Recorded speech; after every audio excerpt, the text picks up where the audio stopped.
নমস্কার।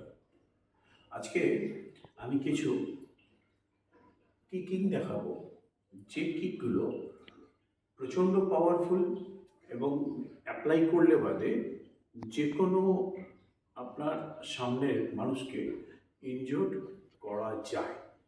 তো সেই কিকগুলোকে কিভাবে করলে বাদে সুবিধা হয় বা তাতে পাওয়ারটা বেশি পাওয়া যায় এবং সব জায়গা থেকে সেটাকে তোলা জিনিসগুলো পাটাকে আমি দেখাবো। আপনারা প্রত্যেকটা পয়েন্ট কিভাবে মুভমেন্ট হয় সব কিছু আমি ভেঙে দেখাবো, ফলো করবেন।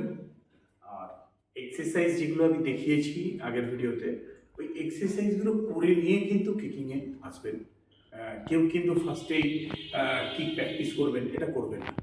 তাতে শরীরে কোথাও চোট হতে পারে বা কিছু হতে পারে। যেহেতু চোট হলে তারও কিছু সিস্টেম আছে, সেগুলো তো আমি সামনে নিই, আপনাদেরকে সেগুলো বোঝাতে পারবো না বা আপনার সেই রিলিফটা আমি দেওয়াতে পারবো না। তো আমি চাইবো যে এক্সারসাইজ করে শরীরকে গরম করে তারপরে আপনারা কিকিং করুন, তাতে প্রবলেমটা হবে না। যাই হোক, আর মনের জোরটা ওটা কিন্তু প্রত্যেকটা ভিডিওতে আমি বলবো, মনের জোরটা কিন্তু সবসময় রাখবেন। আমি পারি, আমি পারব, আমার দ্বারা সম্ভব, কোনো ভি পরিস্থিতিতে পড়ি আমি লড়াই করতে পারি, এটা মনের মধ্যে রাখবেন, তাহলেই হবে। চলুন দেখানো হচ্ছে। ফার্স্টে আমি রাইট লেগ দিয়ে কিকটা দেখাবো। এই কিকটা হয় অ্যাকচুয়ালি, এটাকে রাউন্ড কিক বলে আমাদের তাইকোন্ডোর ভাষায়। এবারে কোরিয়ান ভাষাতে অনেক রকম আছে, আমি সে ভিতরে যাচ্ছি না। এই কিকটা এইরকমভাবে হয়। এবার এই কিকটা করার পর প্রেশারটা এখান থেকে হয়। যাই হোক, আমি আরও ভেঙে দেখাবো। তো দেখবেন আমার পায়ের স্টেপগুলো আমি ভেঙে দেখাচ্ছি, ফলো করবেন। এই পাটা, এই পাটা কি মুভমেন্ট নিচ্ছে, প্রত্যেকটা মুভমেন্টের উপরে কিন্তু কিকিংয়ের পাওয়ার আসবে, আদারওয়াইজ আসবে না। দেখুন এখান থেকে আমি যখন যাচ্ছি, এই এই যখন আপনার হিলটা ওই দিকে মুভ হলো, তবে গিয়ে পাওয়ারটা আসবে, আদারওয়াইজ কিন্তু আসবে না। যদি আমি ভাবি এরমভাবে করবো, তাহলে দেখুন হবে না, এটা পাওয়ার আসবে না। পাওয়ারটা আনতে গেলে এই এই জিনিসটাকে আপনাকে ঘোরাতেই হবে, তবে গিয়ে আপনাকে ফুল পাওয়ারটা আপনি পায়ে দিতে পারবেন, এই যে কিকিংয়ের পাওয়ারটা দিতে পারবেন। তো যে কারণে আমি প্রত্যেকটা জায়গা থেকে বোঝাতে চাইছি, যাতে আপনার কিকের পাওয়ারটা আসে। এইবার কিকের পাওয়ার টানতে গেলে আরও একটা পয়েন্ট আছে, সেটা হচ্ছে এই ঘোরার পর এই পাঞ্চ, এই যে ঘুরলাম, ঘোরার পরে এই পাঞ্চটা, এই পাঞ্চটা কিন্তু মাস্ট। যখন আপনি হিট করছেন, এই পাঞ্চে পাওয়ারটা প্রচণ্ড বাড়ে। যদি ডান পায়ে আমি দেখালাম, এবারে বাঁ পায়ে, দেখতে আপনাদের সুবিধা হবে। এইভাবে প্র্যাকটিস করবেন, আমার মনে হয় আপনাদের ক্লিয়ার হচ্ছে, আশা করি। নয়তো আমাকে কমেন্টে বলবেন যে আমরা বুঝতে পারছি না, আমি ভিডিও আবার নতুন করে আবার একটা আপলোড করব, যাতে আপনারা বুঝতে পারেন। এবার এই যে কিকটা দেখালাম, এটা দুটো আছে। যেমন একটা মানুষের স্ট্রাকচারে পা, কোমর, চেস্ট, ফেস।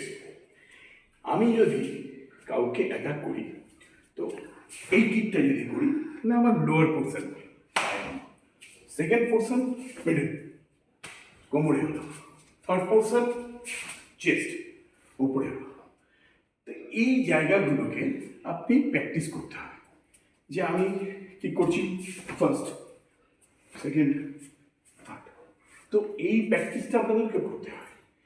তো এই প্র্যাকটিসটা করতে করতে করতে করতে আপনাদেরও চলে আসবে, যখন আপনি আমার মতো, কি আমার থেকে হয়তো ভালো হতে পারে, কেননা আমি বহুত দিন মাঝখানে গিয়েছিলাম, প্র্যাকটিস ক্লিয়ার হয়নি। তবুও আমি চেষ্টা করছি আপনাদেরকে তৈরি করতে। কারণ আবার বলছি, সমাজের যা পরিস্থিতি, চারদিকে যা যা দুর্ঘটনা ঘটে চলেছে, তার থেকে মেয়েদের আত্মরক্ষার জন্য আজকে আমার এই চেষ্টা। তাতে আপনারা সহযোগিতা করবেন এটা দেখে আপনাদের ভালোর জন্য আপনারা দেখবেন। মানসিক জোর তৈরি করুন যে আমি যে কোনো পরিস্থিতিতে লড়াই করে বেরোতে পারি। ব্যাস, এটা যদি আপনারা তৈরি করতে পারেন, বাকি ব্যাকআপ আমি দেব আমার প্র্যাকটিসের মাধ্যম দিয়ে আপনাদেরকে ক্লিয়ার তৈরি করতে। এবারে পাঁচ, এই যে কিকিংটা আপনি করছেন, পাঁচটা কোথা থেকে হচ্ছে? অ্যাকচুয়ালি পায়ের ঠিক এই জায়গাটা, এই পোর্শনটা হিট হবে। যেমন হাত দিয়ে আমি বোঝাচ্ছি, যদি এগুলো আমাদের আঙুল হয় তো এই পোর্শনটা গিয়ে হিট হচ্ছে।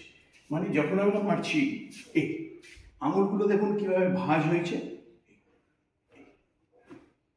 এইভাবে কিকিং করবেন। আচ্ছা, এটা ফার্স্ট রাউন্ড কিক দেখালাম। এরপরে একটা কিক আছে যেটা খুব কাজে, যেটা হচ্ছে পুশ। এটাকে পুশ মানে আমি ব্যাকে নিয়ে আসছি, হাঁটুটা ভাঁজ করে, এরপরে কিকটা পুশ করে দিচ্ছি। পুশটা করছি কোথা দিয়ে? ঠিক পায়ের এই জায়গাটা দিয়ে পুশ করছি। যেমন কাউকে যদি আমরা ধাক্কা মারি, কীভাবে মারবো? এভাবে ধাক্কা মারি, এইভাবে পুশ করি। তো ঠিক সেম এই পুশিংটা আমরা করছি পা দিয়ে, ঠিক আছে? এই কিকটাও কাজে। যদি মনে করুন কেউ আপনাকে অ্যাটাক করতে আসছে, আপনি যদি তাকে এরকমভাবে পুশ করেন, তো অটোমেটিক আপনাকে অ্যাটাকে আসতে পারবে না, কেন সে তো হাত দিয়ে অ্যাটাকে আসবে, আপনার হাতের থেকে পা বড়। তাহলে সামনের লোক যদি হাত নিয়ে আসে, আপনি তো তার আগেই তাকে পা দিয়ে ঠেলে দিতে পারবেন। যে কারণের জন্য তাইকোন্ডো রোড ফাইট কেন বলা হয়? কারণ এখানে হাত কম, পা বেশি চলে। 99% পা চলে, হাত চলে মাত্র 10%, যেটা ব্লকিংয়ে কিছু সফট পাঞ্চের জন্য প্রয়োজন পড়ে। কিন্তু পা আমাদের বড়, যে কারণে পাটা আমাদের এখানে পুরোপুরি ইউজ হয়। দুটো কিক, একটা দেখালাম রাউন্ড কিক, আর একটা আমি পুশিংয়ের জন্য দেখালাম। দুটো কিক দেখালাম। এছাড়া 3 নম্বর জিনিস আমি দেখাবো, সেটা হচ্ছে ব্যাক কিক। এই কিকটা যতক্ষণ ফার্স্ট দুটো কিককে আপনারা ভালো মতো রপ্ত না করতে পারছেন, 3 নম্বর কিকে চেষ্টা করবেন না। তবু আমি দেখিয়ে রাখছি। এই পজিশনে দাঁড়িয়ে